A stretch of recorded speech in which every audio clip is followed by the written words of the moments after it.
اعوذ باللہ من الشیطان الرجیم بسم اللہ الرحمن الرحیم قالوا یا ابانا استغفر لنا ذنوبنا انا كنا خاطئین صدق اللہ العظیم۔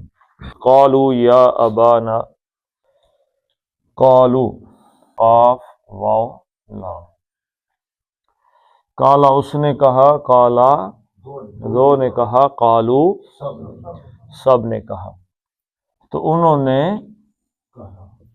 کہا۔ ان میں کون کون شامل ہیں جی کہنے والے؟ یہ حضرت یعقوب علیہ السلام کے بیٹے اور پوتے، بیٹے اور پوتے۔ اگر 40 سال حضرت یوسف علیہ السلام کی عمر ہو گئی ہے تو ان سے بڑے بھائیوں کی عمر کتنی ہوگی؟ 45-50 کے تو ہوں گے نا، تو ان کے آگے بچے ہوں گے، تو آگے ہو سکتا ہے ان کے بھی بچے ہوں۔ یہ عرب ہیں ہی نہیں ویسے تو پرانے زمانے میں شادیاں جلدی ہی کرتے تھے۔ یہ ہمارے زمانے میں ایک لعنت ہی کہہ لیں جو داخل ہوئی ہے ہمارے معاشرے میں، اس کا نام ہے سکول۔ سکول میں پہلے سکول جو تھے نارمل سکول، کچی پکی، دوسری تیسری چوتھی اور گیا۔ آج کل سکول کیسے چلے جی؟ مونٹیسری، اب یہ پلے گروپ، یہ فلاں، یہ وہ، پہلی کلاس تک پہنچتے ہوئے بچہ بالغ ہو جائے۔ سارا وقت بچوں کا کہاں چلا جاتا ہے؟ سکول۔ یہ بے تربیتی نسل ہے، یہ جو ہمارے بچے ہیں نا، ان کی کوئی تربیت نہیں، چارے یہ درخت نہیں ہے۔ صبح اٹھتے ہیں یہ بچے اور ناشتہ کرتے ہیں، دوڑتے دوڑتے کپڑے بدلتے ہیں، 6:30 بجے 7 بجے گھر سے نکل جاتے ہیں۔ کتنے بجے واپس آتے ہیں؟ 2 بجے، 1 بجے، 2 بجے۔ جو تھوڑے دور جاتے ہیں وہ 3 بجے واپس آتے ہیں۔ واپس آنے کے بعد سب سے پہلی کس چیز کی طرف توجہ ہوتی ہے؟ کپڑے بدلاؤ، کھانا کھاؤ اور کدھر جاؤ؟ ٹیوشن۔ وہ پچھلے جو 8 گھنٹے پڑھ گیا ہے اس میں کوئی ناقص رہ گیا کام؟ ٹیوشن پڑھو، جب ٹیوشن پہ بھیج دیا، 1 گھنٹہ 2 گھنٹے ٹیوشن پڑھ کے واپس آتے ہیں، پھر آ کے بیٹھتے ہیں۔ اب ماں باپ کے پاس ٹائم نہیں ہے تو وہ کس کے پاس بھیجتے ہیں بچوں کو؟ موبائل، ہیلو بچوں گیمیں کھیلو، کارٹون دیکھو، کمپیوٹر لگا لو، ٹی وی کے سامنے بیٹھ جاؤ۔ ماں باپ نے بچوں کی کہاں تربیت کی؟ تو بچے ملے تھے ماں باپ کو، اللہ کی طرف ذمہ داری تھی تربیت کرنے کی، انہوں نے کوئی تربیت نہیں کی۔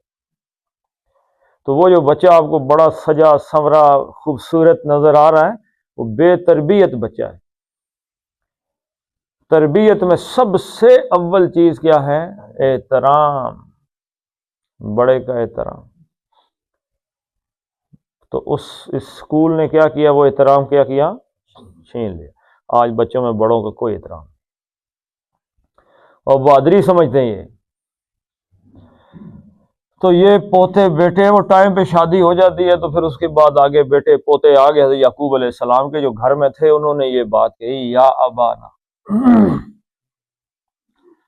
یا حرف ندا ہے۔ ندا کس چیز کو کہتے ہیں؟ پکارنے کو۔ اے یا آگے کس چیز کو؟ منادا کیا ہے؟ ابانا۔ ابن کس کو کہتے ہیں؟ والد کو۔ اور یہ ابن سے ہو گیا ابن، اور ابا ہوا۔ جب ابا ہوا تو مضاف بن گیا۔ مضاف بنا تو سوال پیدا ہو گیا، بھائی کس کے والد ہیں؟ ابا نا، ہمارے والد، اے ہمارے ابا جان۔ قالوا یا ابانا، یہ مضاف کیوں آیا ہے؟ ابو، ابا، ابی۔ ابو آئے تو اس کا مطلب ہے یہ حالت رفع میں ہے، فاعلی حالت میں ہے۔ ابا آئے تو نصب یعنی کہ مفعولی، اور ابی آئے تو حالت۔ تو یہ ابا کیوں آیا جی؟ جی قادری صاحب، کیونکہ یہاں پر یہ فائل بطور فائل نہیں آ رہا بھائی کیوں ابا آیا یہاں پہ؟ نصب یا کی وجہ سے حالت جو ندا یا ہے اس میں یاد رکھیے گا پلے ہو تو سامی یا کے ساتھ ہے پچھلی کلاس ہی پروموٹ ڈی پروموشن کیا ہونی ہے جی پچھلے رینک بھیجنے بندے کی ریورٹ کرنا، ہاں جی واپس ہو دو. یا کے بعد اگر آئے اسم، یا کے بعد اگر ایک اکیلا اسم آ جائے تو اس پہ تنوین نہیں آتی، الف لام بھی نہیں، تنوین بھی نہیں. مثلا محمدن تھا تو کیا بن گیا؟ محمدو بن گیا.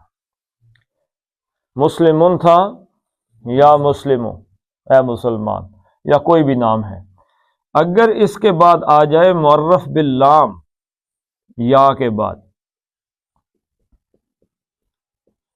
الف لام والا آ جائے، المسلمو آ جائے،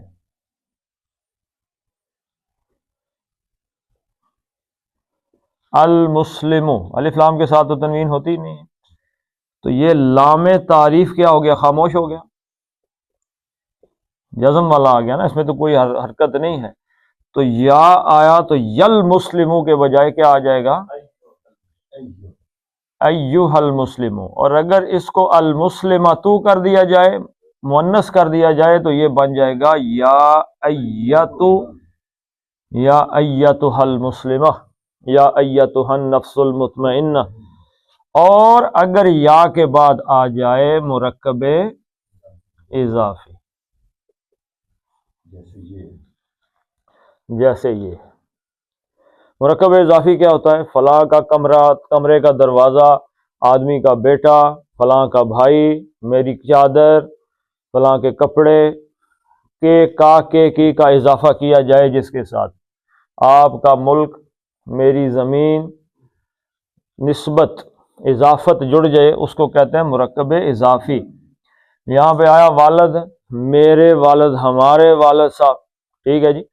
تو مرکب اضافی کے کتنے حصے ہوتے ہیں؟ دو. ایک ہوتا ہے مضاف جس کو نسبت دی جا رہی ہے، اور ایک ہوتا ہے مضاف الیہ جس سے نسبت دی جا رہی ہے. تو جو مضاف ہے، یا کے بعد جب مرکب اضافی آتا ہے تو مضاف ہمیشہ حالت نصب میں ہوتا ہے. مضاف مضاف الیہ ہونے کی وجہ سے اس کے اوپر یہ ابو سے کیا بن گیا؟ ابا بن گیا. مضاف ہونے کی وجہ سے، حرف ندا کے بعد مضاف مضاف الیہ ہونے کی وجہ سے مضاف تھا تو یہ حالت نصب میں آیا. ہر مضاف تو نہیں آتا، صرف یا کے بعد جو مضاف آئے گا جی جی جو یا کے بعد حرف جو منادا آئے گا نا، یا حرف ندا کے بعد، وہ ہمیشہ مضاف جو ہے وہ حالت نصب میں ہی ہوگا. تو یا ابانا، اے ہمارے ابا جان، استغفر، کیا مادہ ہے جی؟ غین فے اور رے مادہ. غفر یغفر، کیا مطلب ہے جی؟ ڈھانپ دینا. کس چیز کو؟ کسی بھی ناپسندیدہ چیز کو. یعنی آپ دیکھتے ہیں کوئی چیز مجھے پسند نہیں ہے، اس کو ڈھانپ دیتے ہیں، کوئی نہ دیکھے اس کو. تو مغفرت کا لفظ جو ہوتا ہے مغفر، مغفر کہتے ہیں در حقیقت ہیلمٹ کو، ٹوپی کو، سر ڈھانکنے کے لیے جو ہوتی ہے. تو جب ہم کہتے ہیں کہ اللہ تعالیٰ بخش دے، مغفرت کا لفظ استعمال کرتے ہیں، تو اس کا مطلب ہے کہ جو میرے گناہ ہیں ان کو ڈھانپ دے، کوئی دیکھے ہی. کیونکہ گناہ اگر کسی نے دیکھ لیے تو رسوائی ہے. ہر آدمی دنیا میں، کوئی آدمی نبیوں کے بغیر ایسا ہے ہی نہیں کہ جس سے گناہ نہ ہو. تو مغفرت کا مطلب ہے ڈھانپ دینا، اور اس سے پھر انہوں نے ترجمہ لیا بخش دینا، معاف کر دینا. اس لیے جب کوئی آدمی فوت ہوتا ہے تو سب سے پہلے ہم کہتے ہیں اللہم اغفر لہ. جس کے لیے مغفرت مانگی جاتی ہے وہ لام کی پراپوزیشن کے ساتھ آتا ہے. لہم لہو وغیرہ. تو یہ کس باب سے آ گیا جی؟ باب استفعال. باب استفعال کی یہ غفر یغفر جو ہے یہ باب ضربہ ہے. ٹھیک ہے جی، ضربہ یضرب. تو باب استفعال کی جو بڑی نشانی ہے وہ کیا ہے؟ طلب، خواہش.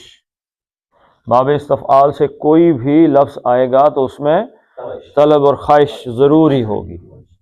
تو استفعال تو یہ کیا بن گیا؟ استغفر یستغفر. استغفر یستغفر استغفارن کیا مطلب ہے؟ بخشش مانگنا، بخشش طلب کرنا. استغفر ہم کہتے ہیں استغفر اللہ، اے اللہ تعالیٰ ہمیں، میں استغفر اللہ کا مطلب ہے میں تجھ سے بخشش مانگتا ہوں، طلب کرتا ہوں. تو یہ ایک لکھا ہوا ہے استغفر، تو یہ تو واحد مذکر غائب کا فعل ماضی کا صیغہ ہے. استغفر، استغفر اس نے بخشش طلب کی. یستغفر یہ کا مطلب کیا ہے؟ وہ، اس نے بخشش طلب کی. اب آئے گا تستغفر. تو بخشش تم بخشش مانگتے کتنے بندوں کے لیے؟ ایک بندے کے لیے. تستغفر تم ایک بخشش مانگتے ہو. تستغفرانی تم دو مانگتے ہو. تستغفرون سب مانگتے ہو. اب یہاں پہ کیا ہے؟ تستغفر ہے، اب اس کا بنانا ہے امر. تستغفر اب امر بنانا ہے تو یہ جو علامت مضارع ہے اس کی تے یہ بھی جائے گی، آخری حرکت بھی رہ نہیں جائے گی، اعراب چلا جائے گا. حرکت اور اعراب میں کیا فرق ہے؟ جو حرکت ہے زیر زبر پیش کو کیا کہتے ہیں؟ حرکت. اور اعراب کیا ہے؟ اسی حرکتوں میں جو سب سے آخری حرکت ہے اس کو اعراب کہتے ہیں. اب یہ حرکت ہے، یہ بھی حرکت ہے، وہ تو یہ بھی حرکت، لیکن اس پورے لفظ کے لیے یہ کیا ہے؟ اعراب. تو جو اعراب ہے اس کا یعنی آخری حرکت ہے وہ بھی جائے گی. اب اعرابی نون بھی ہو سکتا ہے اور بھی ہو سکتے ہیں. تو یہ بھی چلی گئی، یہ بھی چلے گی. پیچھے کیا بچ گیا؟ تغفر. پھر اب اس کو جوڑنے کے لیے حمزہ لگایا، زیر لگایا. استغفر تو بخشش طلب کر. فعل امر میں اڑتے ہیں نا دونوں. استغفر کا مطلب کیا ہے؟ تو بخشش طلب کر. اب یہ حضرت یعقوب سے بیٹے کہہ رہے ہیں تو اس کا مطلب ہے کہ آپ بخشش طلب کریں. ہاں جی اپیل ہی ہے. استغفر جب یہ آخری خاموش ہے، پہلا بھی خاموش، تو پتہ چل گیا کون سا ہے؟ فعل امر ہے. تو بخشش مانگیں. کس کے لیے بخشش مانگیں؟ لنا، لام جر کے لیے، اور نہ ہمارے لیے. یعنی آپ بخشش مانگیں کس کے لیے؟ ذنوبنا. اب یہاں پہ ترجمہ اگر ہم کریں کہ بخشوائیں، اردو میں ویسے سمجھانے کے لیے بخشوائیں، تو سوال کیا پیدا ہوتا ہے؟ کس کو بخشوائیں؟ تو کس کو کس کہاں پہ آتا ہے؟ مفعول کے لیے. زال نون بے مادہ ہے. ذنبن کس چیز کو کہتے ہیں؟ کتنے گناہ؟ ایک گناہ. اور اس کی جمع کیا ہے؟ ذنوب نہیں ہے، ذنوبن. ذنوبن کس چیز کی جمع ہے؟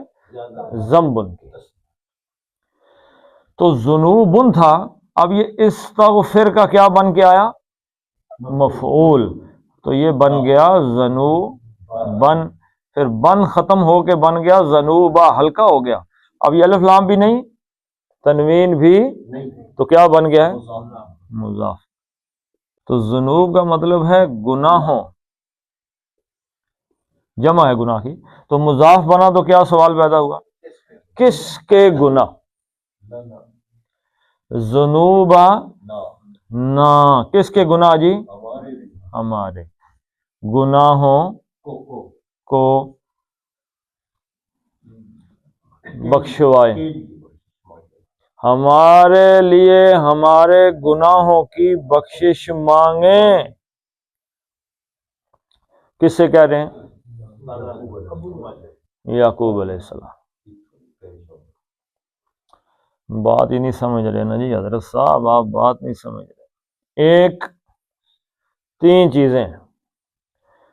زیادتی کس کے ساتھ کی تھی بھائیوں نے؟ یوسف علیہ السلام کے ساتھ۔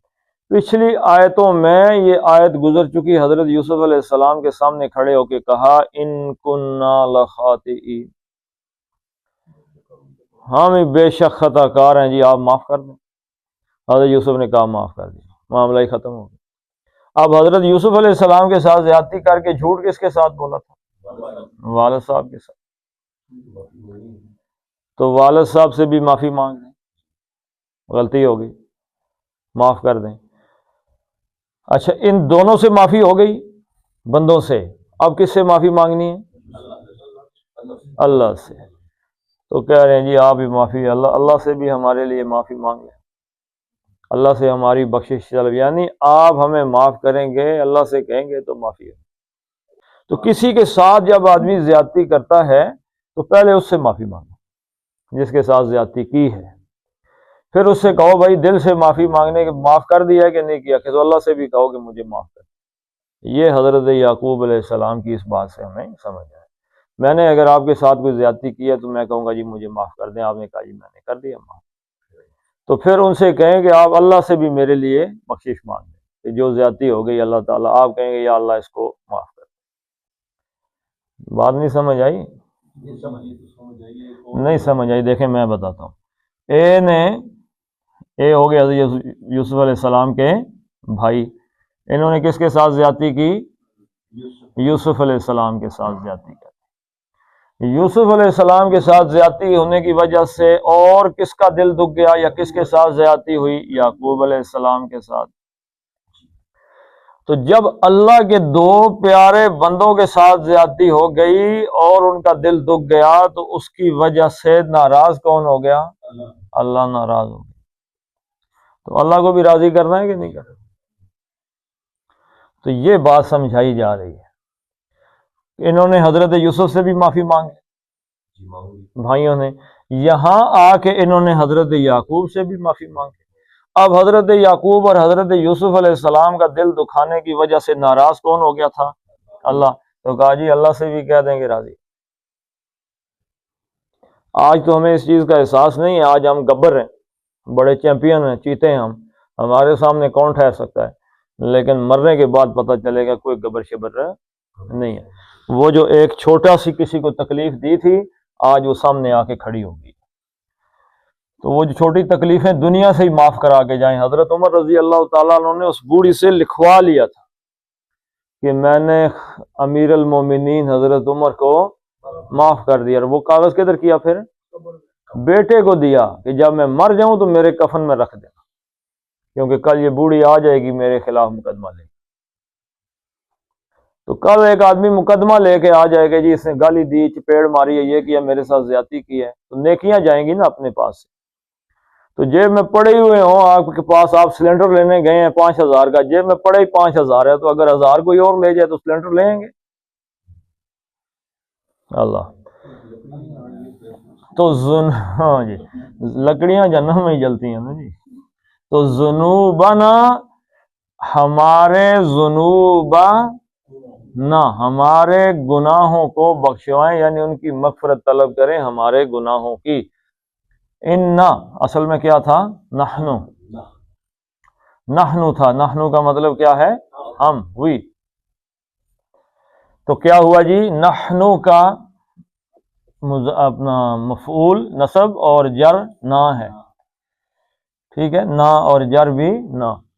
تو اننا نحنو، تو انا آ گیا، بے شک انا نے کیا کیا؟ نحنو کو حالت نصب میں تبدیل کر دیا، تو یہ بن گیا نا، لیکن ترجمہ یہی رہے گا انا بے شک ہم، بات پختہ کی انا کے ساتھ، انا کننا، کانا یکون سے، کانا کانا، کانو کانت، کانتا، کننا کنتا، کنتما کنتم، کنتی کنتما، کنتنا کنتو کننا، 14واں صیغہ ہے بے شک ہم، کننا، کننا میں کیا چیز چھپی ہوئی ہے جی؟ استمرار، یعنی کہ وہ جو سٹیپ بائی سٹیپ ہم رہے ہیں، تھے نہیں ہے، شروع سے لے کے آج تک ہمارا معاملہ کیا تھا؟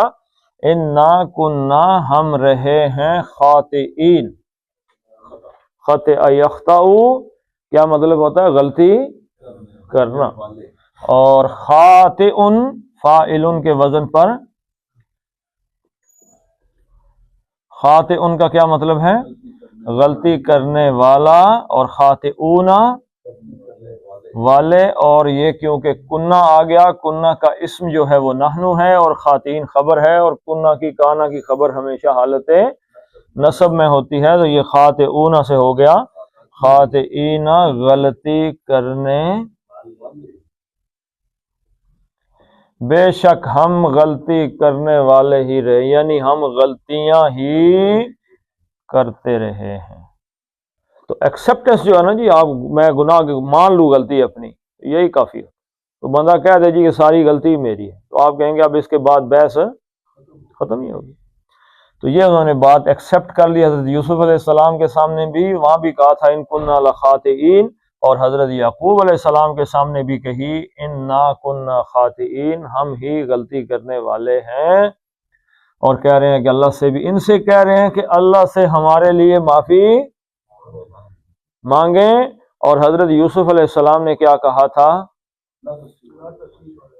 لا تثریب علیکم اليوم، اور اس سے آگے کیا کہا تھا؟ یستغفر اللہ، یغفر اللہ لکم، کہ اللہ بھی تمہیں معاف، انہوں نے اپنی طرف سے اللہ کی معافی دے دی، یعنی کہ میرے ساتھ جو زیادتی کی تھی میں نے بھی معاف کیا، اللہ تو بھی اس کو معاف کر۔ اور انہوں نے کہا حضرت یعقوب سے کہ آپ بھی ہمیں معاف کر دیں، اور اللہ سے بھی کہ ہمیں معاف کر دیں۔ تو ان دو آیات کا نتیجہ یہ ہے کہ بندے سے بھی معافی مانگے، اور اسے کہے کہ اللہ تعالیٰ سے بھی کہو کہ وہ تمہاری وجہ سے جو مجھ سے ناراض ہے وہ چلا جائے۔ چلیں جی اب اس کو دیکھ لیتے ہیں۔ قالو، کا 2 حرکتیں ہیں، لو بھی 2 حرکتیں ہیں، یا ابانا، یا مد اصلی تھا، اس کے آگے ابا کا حمزہ آ گیا، تو یہ آپ اس پہ 4 حرکتیں، یا 1 حرکت، با 2، نا یہ 2 ہو سکتی تھیں لیکن سیدھا سین پہ چلا گیا، نس، یا ابا نستغفر، 1 لنا، لا 1 نا 2، زو 1 نو 2 حرکتیں ہیں، بنا نا 2 حرکتیں، اننا نون کو کھینچنا ہے، اننا، یہ یاد رکھیے میں کئی دفعہ کہتا ہوں اننا نہیں پڑھنا، ناک سے آواز ہی نکالنی، کیونکہ نا پڑھیں گے تو یہ بن جائے گا نا، تو یہ نون غنہ کہاں سے آ گیا؟ تو کیا پڑھنا ہے؟ اننا، اننا کننا، اننا کننا، خا مد بدل پر پڑھنا ہے، خاطی، تا جو ہے تو ای 2 حرکتیں تھیں، نون عارضی طور پہ ساکن ہوا تو 5۔ اچھا، تجوید کا کل میں نے آپ کو بتایا تھا حروف حلقی کے حوالے سے، تو حروف حلقی کتنے ہیں جی؟ حمزہ ہے، ہے اور ہا، خا اور عین اور غین، یہ تنوین کے بعد 2 زبر 2 پیش 2 زیر یا نون ساکن کے بعد اگر آ جائیں تو کیا ہوتا ہے؟ اظہار ہوگا، اس نون ساکن کا اظہار ہوگا، جیسے ہم کہتے ہیں من، کیا کہتے ہیں؟ من، نون کو کہاں سے نکالیں گے؟ اظہار تو نہیں ہوا نا، اظہار کس چیز کو کہتے ہیں؟ اظہار کا مطلب ہے نکلنا اپنے مخرج سے. جو مخرج ہے نا نون کا مخرج کیا ہے؟ تالو کے ساتھ زبان ٹکراتی ہے، ان، وہاں سے جا کے نکل آئے نون، ان جو مخرج ہے اس سے نکل آنے کو کہتے ہیں اظہار. نون کا اظہار کیا ہے. اخفا کا کیا مطلب ہے؟ چھپا لینا. زبان وہاں سے نون نکل نہیں رہا، زبان آپ کی اس کے مخرج پہ جا کے لگی ہی نہیں ہے. تو من آ گیا نا، من. اب اس کے ساتھ یہ ہو لگا دیں آپ، تو یہ کیا بن جائے گا؟ من ہو. اب اس کو آپ پڑھ رہے ہیں من، زبان ہوا میں ہے، من ناک سے، لیکن جو ہی ہا آئی ہے یہ ہلکی ہے تو اب نون کا اظہار ہوگا. اب یہ نہیں ہوگا من ہو، کیا ہوگا؟ من ہو، من ہو، من ہو. سمع اللہ لمن، لمن، نون رک گئے، یا آگے کچھ بھی نہیں، لمن. لیکن جو ہی آیا ہا، حامدہ ہو، ہا آیا تو اب نون کے آگے ہلکی آ گیا ہے تو کیا بن گیا؟ اب یہ لمن نہیں، اخفا نہیں کیا بلکہ اظہار کر دیا. لمن، لمن حمدہ. تو یہ آپ نے ان کو یاد رکھنا، چاروں کو، آسان سے ہے. حروف حلقی سر، حلق سے، حلق کے حروف کتنے؟ 6 جو حلق سے نکلتے ہیں، حلق سے. اب یہ کیسے نکلتے ہیں جی؟ ہے اور خے. اب یہ حلق ہے ایک آدمی کا، تو حلق کے اوپری سائڈ سے یہ جو اوپر والا حصہ ہے، ہا، خا، ایسے دیکھیں، خا، خا میں تھوڑا سا یہ تالو والے اندر تھوڑی رگڑ آ جاتی ہے، ہا، ہا، خا اوپر سے. عین، غین، یہ درمیان کے حلق سے، عالم، اور یہاں سے مغضوب، درمیانی حلق سے. اور یہ جو سینے کی طرف حلق ہے یہاں سے یہ گول ہا اور حمزہ یہ یہاں سے نکلتے ہیں نیچے سے. اس لیے کہتے ہیں کہ جب کوئی کہتا ہے اللہ تو ہو کون سا ہے؟ حمدہ. ہو کو کہاں سے نکالنا ہے؟ وہ کہتا ہے سینے سے نکالو. سینے سے نکالنے کا مطلب ہے سینے کی طرف جو حلق ہے وہاں سے نکالنا ہے، بالکل ڈاؤن سے. سمع اللہ لمن حمدہ، ہو اندر سے، ہا اوپر سے اور ہو نیچے سے. تو یہ 6 حروف ہیں کہ جو حلق سے نکلتے ہیں. ان 6 حروف سے پہلے اگر نون ساکن آ جائے یا تنوین آ جائے، تنوین میں بھی کیا ہوتا ہے؟ نون ہی ہوتا ہے نا. مثلا یہ لکھا ہوا ہے من، تو لکھا ہوا ایسے ہے نا، 2 زبریں پڑی ہیں، اصل میں ویسے کیا ہے؟ من. تو نون ساکن ہی ہوتا ہے تنوین میں. تنوین کے بعد یا نون ساکن کے بعد ان میں سے اگر کوئی حرف آ جائے، حمزہ، ہے، ہا، خا، عین اور غین، کوئی آ جائے حرف ان میں سے تو نون کا کیا ہوگا؟ اظہار.